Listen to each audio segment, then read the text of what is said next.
Mana bu rasmni qarang. Bola chaqaloq qornida 2 qat, bolasi turibdi. Mana bu so'zga emyapti. Детский programmani ichiga shuni qo'shish to'g'rimi? Bolani psixikasini buzmaydimi? Noto'g'ri, buzmaydi. Chunki mana oldimga kelayotgan bolalarini tushunchasi ustida ishlasak, sen oilada nechta odamsan? Sani onang tuqqanmi yoki adang tuqqanmi degan savollarimga javob bera olmaydi. Ya'ni bolani fikrlashi yoshiga nisbatan to'g'ri kelmaydi. To'g'ri, bu narsalarni hech kim o'rgatmaydi, lekin bolada analiz sintez bo'lishi kerak. Sen nechinchi farzandsan degan savolimga javob bera olmaydi yoki onang otangga kim bo'ladi, onangga san kim bo'lasan degan savollarni tushunmaydi. Chunki men onamdan tug'ilganman. Mani onam bu. Onamni yana 2ta, 3ta farzandi bor.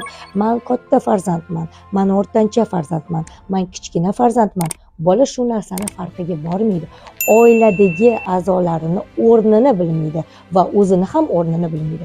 Shuncha aziz ota-onalar, farzandingizni o'rnini va o'zingizni o'rningizni bolaga analiz sintez qilishni o'rgatishingiz kerak bo'ladi.